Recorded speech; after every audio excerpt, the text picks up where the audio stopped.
La clave del éxito de Hernán Cortés reposa más en sus aptitudes diplomáticas que en sus condiciones militares. Cortés era un gran político, porque fue un hombre que supo identificar la posibilidad de las alianzas con los indígenas, que supo construir esas alianzas y que luego fue muy meticuloso en honrarlas y en mantenerlas a cualquier costo, porque sabía que esa era la clave para ganar el poder.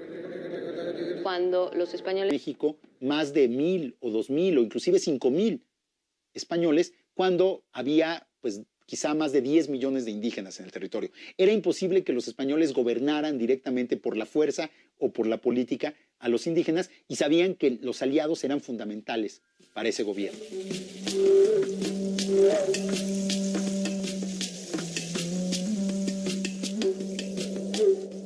Podría resultar extraño que tamaña desproporción no haya desembocado en una resistencia más decidida y se haya reducido a esporádicas rebeliones.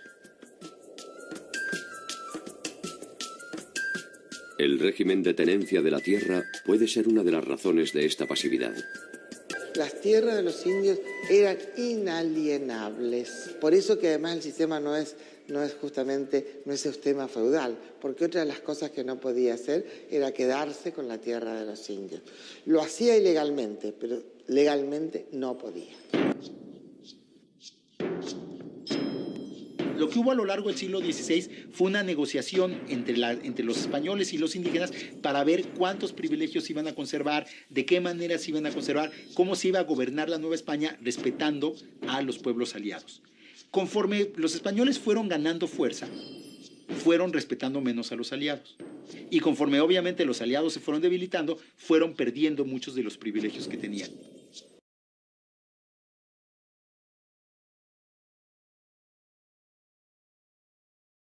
Desde el inicio de la conquista de la Cuenca del Plata, la resistencia de guaraníes y tupís puso en vilo tanto a la corona española como a la portuguesa.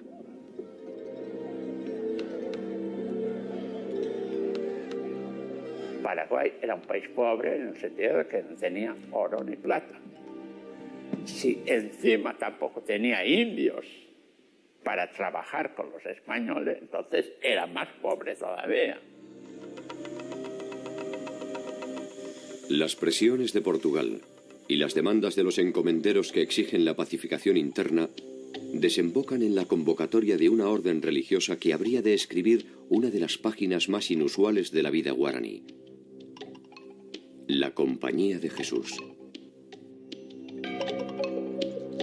La Compañía de Jesús fue una organización piramidal que obedeció directamente al Papa al margen de las coronas. Era una compañía internacional y llega a América traída por una inquietud de Hernando Arias de Saavedra, gobernador del Paraguay.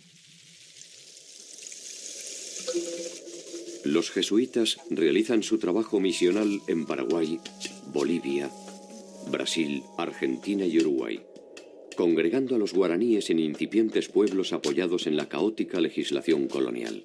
Cada reducción tenía entre 1,000 y 7,000 personas y cada una de ellas estaba manejada por 2 religiosos.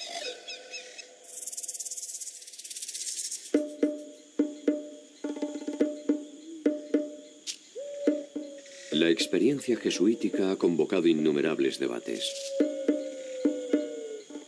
Más allá de su indudable éxito, las razones profundas de su emplazamiento y la aceptación de los indígenas del régimen reduccional pueden explicarse como parte de un complejo esquema de negociación que incluyó exenciones tributarias, acceso a herramientas y protección ante los abusos.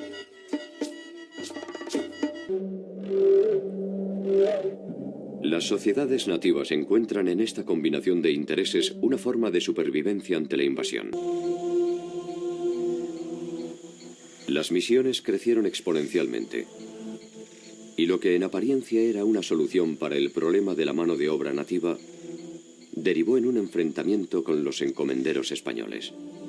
reducciones de indios para que puedan vivir por sus propios medios. Y con eso demostraron que estas sociedades indígenas tuvieron un grado de desarrollo, bueno, 10, 100 veces superior al propio español criollo.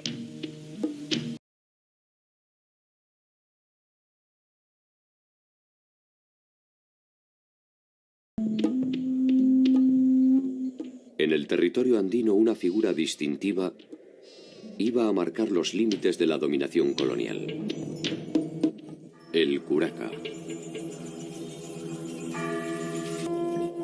Los garantes del equilibrio andino eran los jefes regionales o curacas, que actuaban como nexo entre el mundo colonial y el indígena.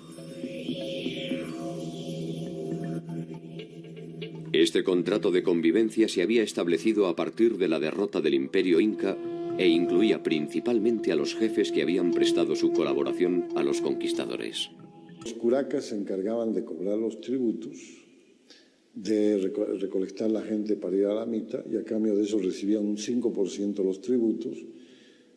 Ellos no pagaban tributo, tenían derecho a la educación en la escuela de caciques, porque a los curacas se los denominó erróneamente caciques, trayendo la palabra desde el Caribe.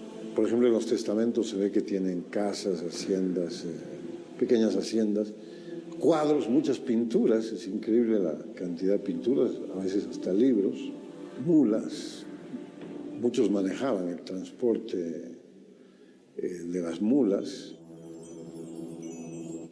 Se pagaba 2 veces al año, en San Juan, en junio, y en Navidad. La elección de las fechas no resulta casual. Las fiestas y celebraciones eran una institución de vital importancia en las relaciones de intercambio andinas.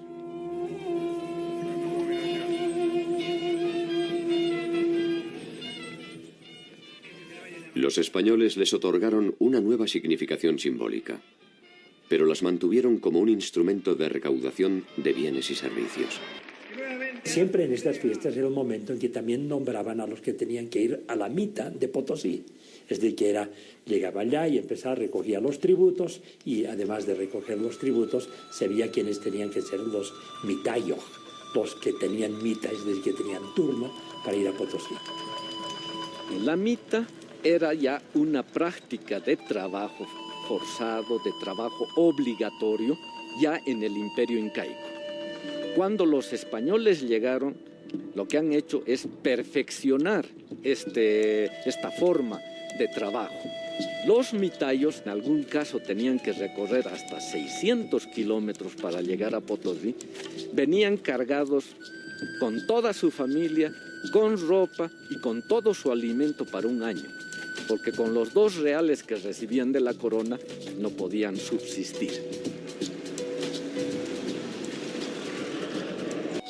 Los curacas designan discrecionalmente a los elegidos, quienes a cambio del pago de una suma pueden eximirse de esta obligación.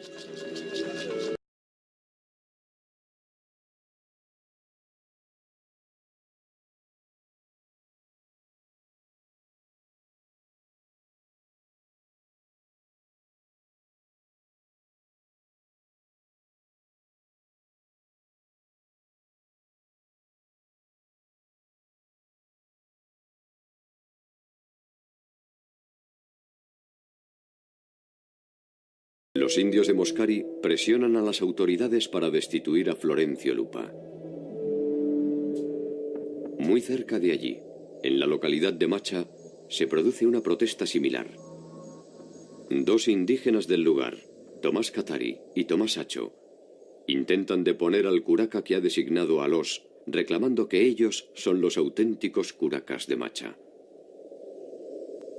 Alós los manda detener. Lejos de amedrentarse, en cuanto recuperan su libertad, inician su más ambiciosa travesía. Se fueron caminando hasta Buenos Aires a reclamar en el virreinato que ellos eran los legítimos curacas de esta región. Ordena investigar al corregidor Alós y reponer a Catari como curaca de Macha, de comprobarse la veracidad de sus planteamientos.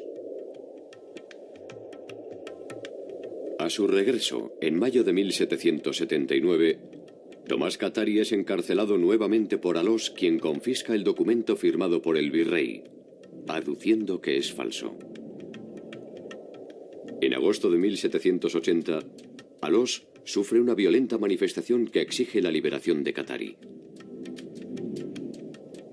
Al comienzo de la represión, Alós es tomado prisionero. Y lo tuvieron detenido y entonces lo llevaron de comunidad en comunidad, le vistieron de indígena, no, descalzo, y le daban a comer chuños. Así vivimos nosotros, lo sentimos, pero eso es lo que tenemos y todo eso. Y lo tuvieron detenido hasta que Alós hizo una orden, en quien la orden dio la orden de liberar a Tomás Katari. Durante este conflicto, los grupos aymaras de Macha terminaron pagando a Tomás Katari el tributo exigido por la corona. Katari no solo entregó sus tributos a las autoridades virreinales, también aumentó la recaudación, demostrando los manejos fraudulentos que se habían institucionalizado en la región.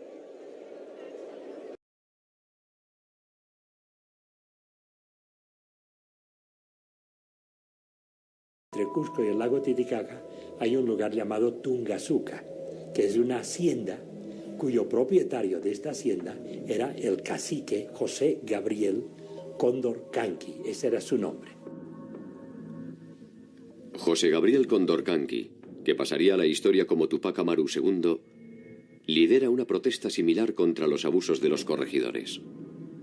Así como este Tomás Katari era relativamente pobretón, no era un ricacho, pues él era un señor de esos así, había estudiado en el colegio de los jesuitas, no el para hijos de caciques, sino el de los españoles.